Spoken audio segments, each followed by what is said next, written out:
DLCs have often been a bit of a mixed bag for me. In one sense, some of it can amount to the devs making you pay money for an update or different cosmetics that weren't present in the base game. Cough cough, microtransactions.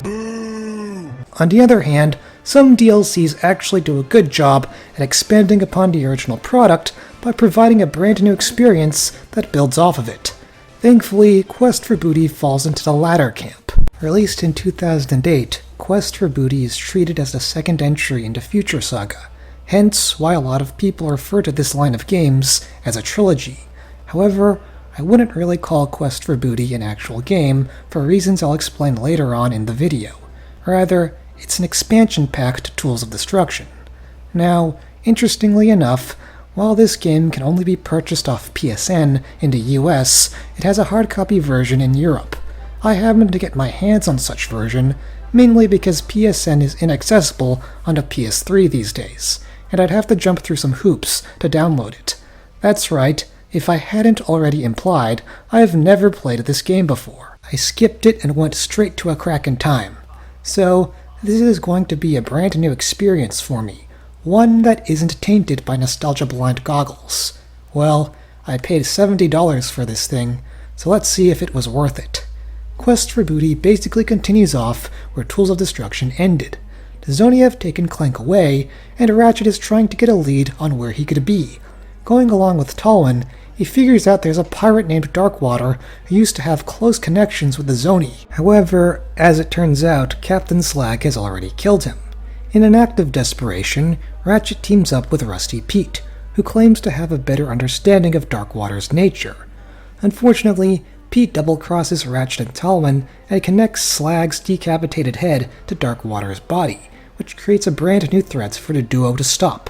Yeah, if I was being completely honest, there's not really a whole lot to the story, but there are a couple of areas where it somewhat improves over its predecessor. The game expands a bit on the optional dialogue feature from Tools of Destruction, by having the characters interact differently depending on which option you choose. For instance, when the mayor asks about your identity, if you say you're a crotchetizer salesman, the villagers will refer to you as that whenever you pass by them.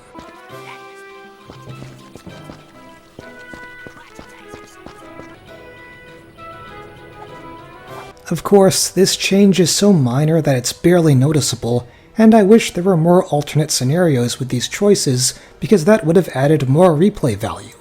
But, for what it's worth, it's an improvement over what Tools of Destruction did, in which the dialogue options were only a list of different responses that didn't affect any outcome at all. Quest for Booty also does the antagonists better in certain aspects.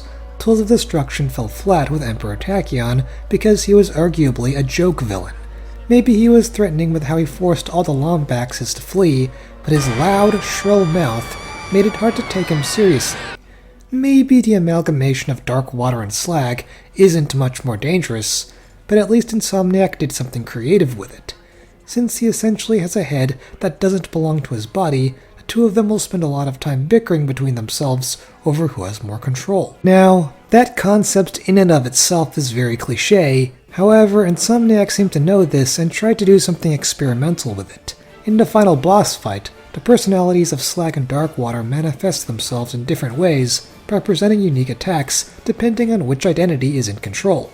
Darkwater is associated with the stronger, bigger moveset, while Slag is much weaker in comparison.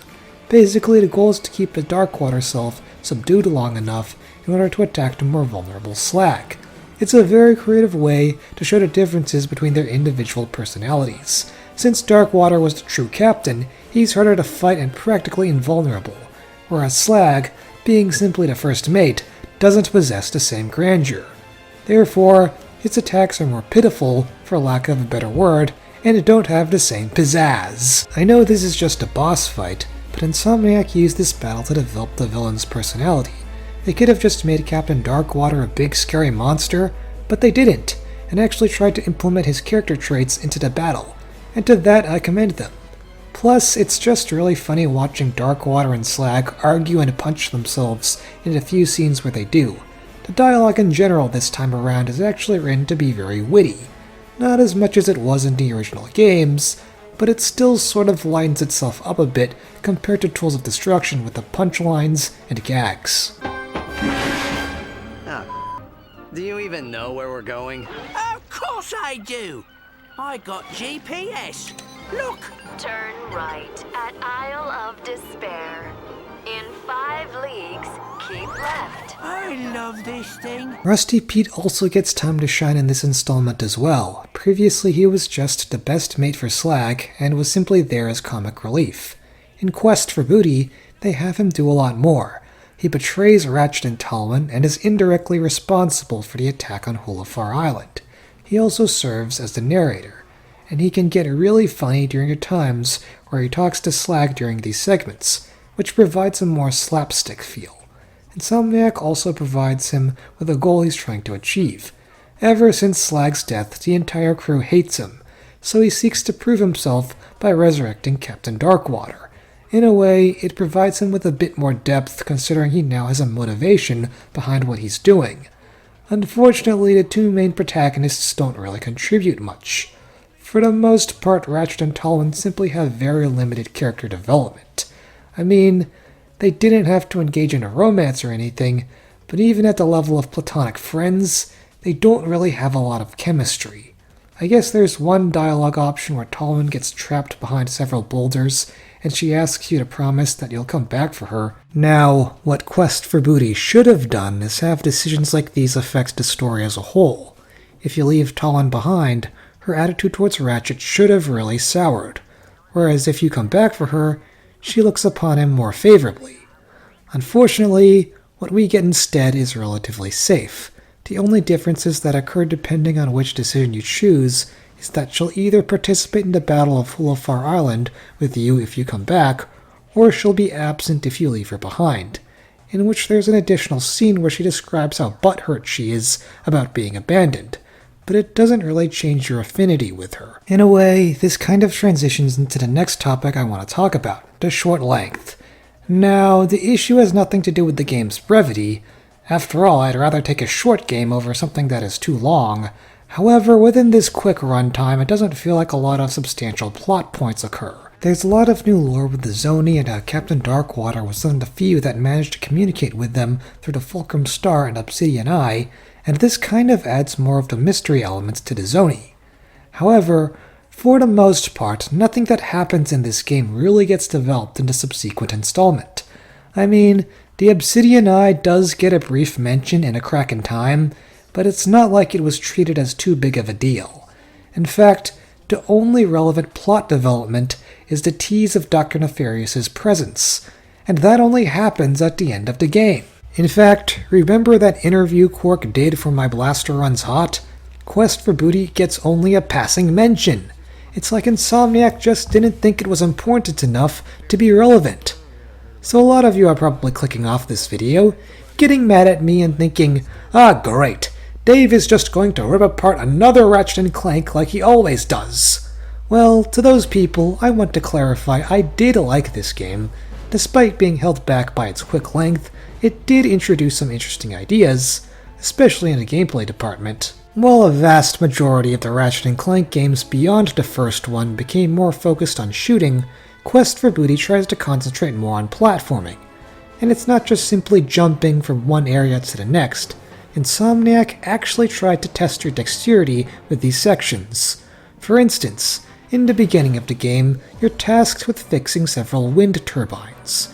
However, in order to get to them, you have to get past several hazards. You'll have to traverse propeller blades that take out a good chunk of your health, avoid getting burnt by jet engines while shimmying on a bar, and navigating a trail of steam by studying its pattern.